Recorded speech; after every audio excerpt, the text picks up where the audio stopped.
Hey everyone, it's been about a week or so since my last video, which, that's kind of long for me. I don't usually take that long of a break between videos, but I just really haven't had much I haven't had really bought anything, so I'm still waiting on some things in the mail, so yeah, I just want to do kind of a quick video showcasing some records that come from the 1960s that I have. I love 60s music, but I'm not a collector of it really. There's so much of it, but I have a lot of jazz from the 60s, but this will just focus on rock and pop, I guess, in more vague terms. But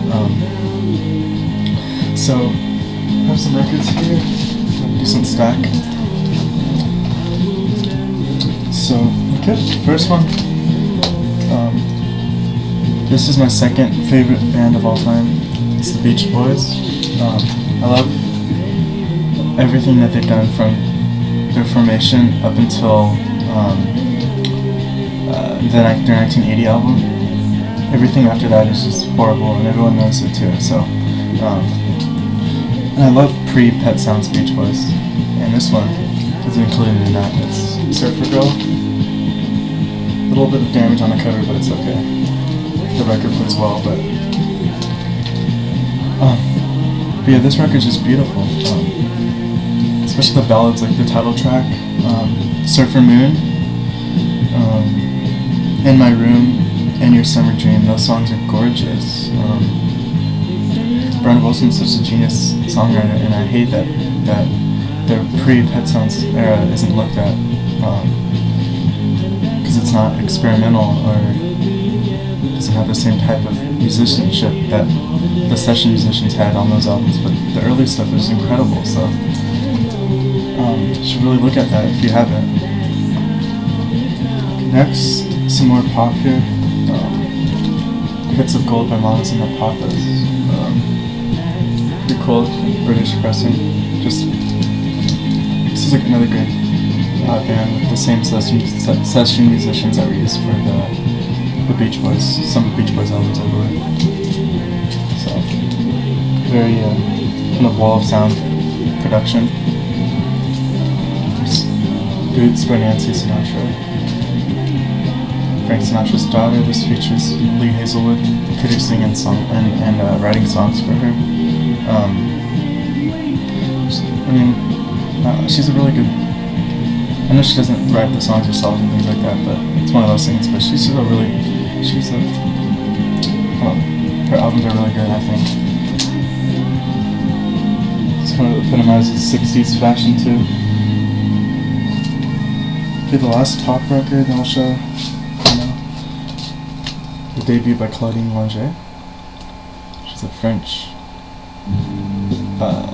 pop singer, vocal pop, just kind of Brazilian influence, some bossa nova in here for sure. She married Andy Williams, and then she also killed Spider Savage, the skier. So interesting story. It's a very beautiful and atmospheric record. Features some Brazilian songs, some Eternal Color Dream songs, Beatles song. But yeah, this is a great record. Okay, now moving away from the pop. Here's a great album that I haven't seen anyone show yet. I've seen people show another record by this band, but they haven't seen this one, I don't think. It's a capo by the band Love. This is a German pressing too, an original.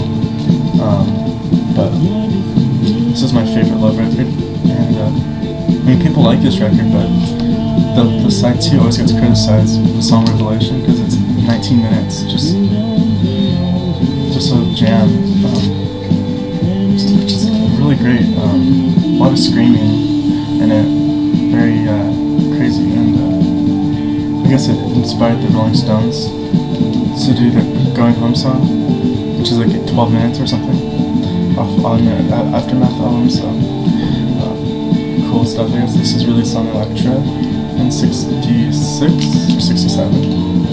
So here's one of the early proto-punk albums. Here are the Sonics. By the Sonics. This is a reissue on Norton Records. So yeah, this has some rock and roll covers, which I'm not really fond of, like, you know, Do You Love Me, Roll Over Beethoven. The songs I just think are stupid, but the originals on here, which are The Witch, Psycho, Strychnine. What else? That's the only original on here, but anyway, the originals are great. Wish this whole album was consisted of originals, but here's Velvet Underground Self-Titled. This is the first album after John Cale left. Doug Yule was his replacement. It's just kind of more folk rock, very mellow love song. Candy Says is a beautiful song. This also has Pale Blue Eyes, which is they're one of their most known tracks, and the murder mystery is interesting. It's probably the most experimental, the song that sounds most like the earlier career. Just has a bunch of layers of vocals telling this story. So, and After Hours is a great song sung by Mo Tucker. So, this one is on blue. Let me show you. It's like a special edition one, so it's pressed on blue. This was released on MGM Records. Okay, so I really do like the Velvet Underground, but I haven't really been interested in listening to them for a while. Just one of those things, I guess, but thought I'd show this record because I do really like this one, and I think it's kind of underrated. Okay, lastly, I'm just going to show this one. This is the only record that has Eric Clapton on it that I really like. I'm not really a big Eric Clapton fan, but it's the only album by Blind Faith. Features Ginger Baker on drums, Rick Gretsch on bass, and then Steve Winwood on guitar also, with Supergroup. This is their only album. Has 6 songs on it. It's pretty long, but really cool. I love Had to Cry Today. It's a beautiful song. And they kind of switch off. Like Steve Winwood has a few tracks on here, and then Eric Clapton has some tracks, and Ginger Baker wrote the last song, which is 15 minutes long and has this long kind of drum solo. But I don't really listen to that. I just like the other songs on it. But so that's all for now. I know we have Record Store Day coming up, but I'm not. I actually looked at my work schedule, and I actually have to work that day from 12 to 6, from 12:30 to 6. So it's kind of right in the middle of it. But I should have. I know I should have taken it off, but it's okay. I mean, I knew because I know that I never worked that time. But oh well, like. It might be crazy, but I'm not really that big on Record Store Day. I'm not really interested in the things that they have to offer this year anyway, except for maybe the third by Big Star, the new pressing. But I mean, I don't know. I've never really been into the special things that they press. So I don't know. I'm not really looking forward. I don't really look forward to it as much as I should probably. I just go mainly because I get free stuff. You know, if you spend like. At my record store, if you spend a certain amount, you get free things. I'm sure they all do that, and the main reason I go is because my store offers like I think it's 25% off and everything anyway, so you can't have to go for the sale. So, but I'll probably make my way there after I get home from work, see if there's anything left.